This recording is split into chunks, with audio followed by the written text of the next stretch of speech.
Tariq, I'm in media, I guess, kind of. I've had stints here and there. And media's going under. They're dying a very, very, like, all like online news media is dying. Obviously, a bunch of companies are laying off journalists. Hundreds and hundreds of journalists are being laid off even in election year. And then you have people like, your boy Thomas Friedman, nobody's boy Thomas Friedman, who just gets away with op-eds in the New York Times like this: understanding the Middle East through the animal kingdom. Iran is to geopolitics what a recently discovered species of parasitoid wasp is to nature. That was fun. Here you go. Hamas is like the trapdoor spider. The way the trapdoor spiders operate. Oh my God.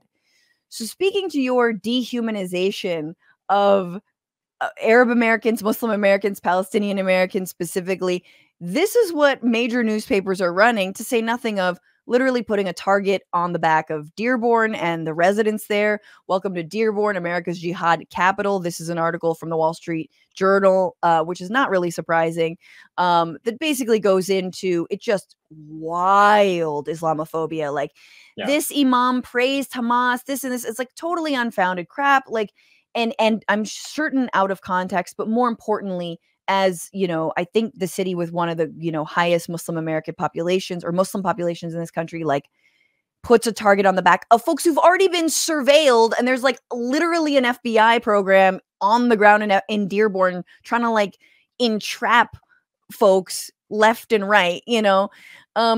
So anyway, just to give, we were going to sort of make that a separate thing, but it makes me so effing livid.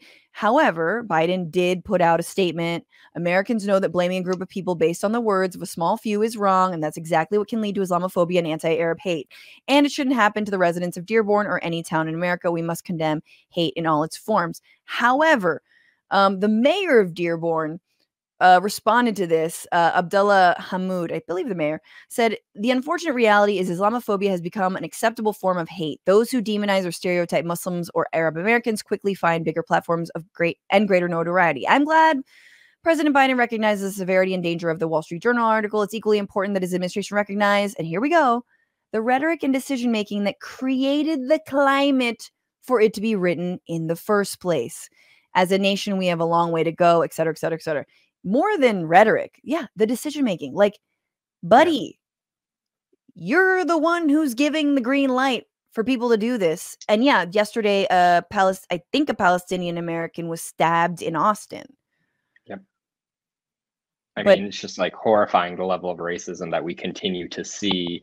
And I think the mayor is absolutely right that this is all happening because our government leaders continue to facilitate and enable this type of dehumanizing language with their decision making and with their own language, and with the fact that the president just like publicly relied on unverified claims like beheaded babies and military bases inside hospitals, and discounting actual like death counts from the Palestinian ministry. Like, these things allow for like the level of dehumanization that makes the Wall Street Journal empowered to write horrific headlines like that. It's just racist. It's horrible.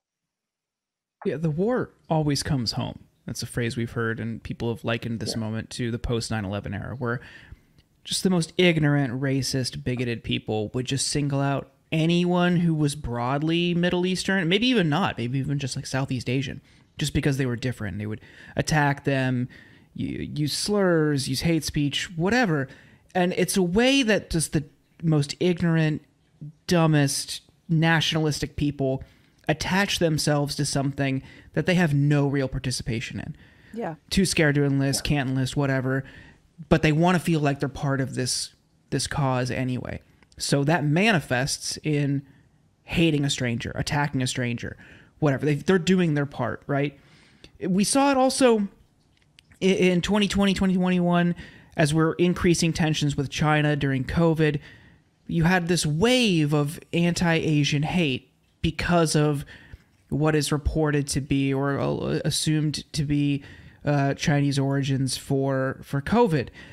And that's just how people express their participation in this broader geopolitical conflict. It's just, you can't support an effort like this, and you can't continue to wage endless wars in a region and then also be surprised when people back home want to take part at the grassroots level. Yeah, and I'll take it even one step further, and because let's be explicit about this. I mean, Thomas Friedman is someone who has regretted his stance after 9/11. I went too hard when I said all Arabs are animals. You know, it's like this. Let's leave the media guy aside, but like these are the same people who did Islamophobia after 9/11, doing it now, have a massive platform. You've got Joe Biden, who says that he is going to stop white nationalism, that the Charlottesville, murders and riots, the Unite the Right rally, that inspired him to run for president. You cannot be serious about stopping neo-Nazism in this country if you're not serious about stopping Islamophobia.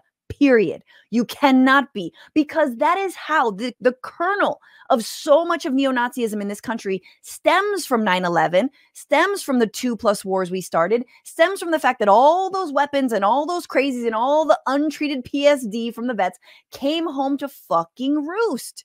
So I'm sorry. This is me. This is where I go crazy. This is me ranting, Tariq. But like, wait, did Tariq freeze on us? It was a good point to freeze anyway. But yes, it just like, that is what drives me so nuts, is that you cannot, what Trump thinks. I mean, Biden thinks Trump invented like bigotry and Nazism. Lol. Well, the idea that he was inspired to run after Charlottesville has just always been so ludicrous to me. He had already run for president multiple times. It's not like he finally was like, all right, I think I'm going to try this thing. No, he has wanted this for decades. It's so disingenuous and cynical to try to use that and one woman's tragedy. Is this like a Make-A-Wish foundation for a president? Like, did we just like, is Biden's presidency just like the Make-A-Wish for an octogenarian? Like, yay, buddy, you got to be president. It certainly feels that way. There's a way to frame that joke a little bit better, but yes. Tariq is struggling to come back in, but let's see. Will we have him back? Can you hear me?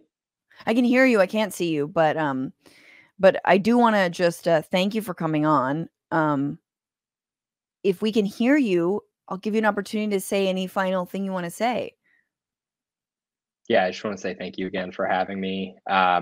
Love your show and appreciate everything you guys continue to do to elevate the importance of calling for an immediate and permanent ceasefire, ending the occupation, and giving Palestinians equal rights and supporting their self-determination. What's going on, Frantifa? If you haven't already, subscribe to this channel right now. Hit that button. And also, you can become a patron and support the show every single week. Get access to bonus episodes and exclusive merchandise. Patreon.com/Bitchuation Room. Do it.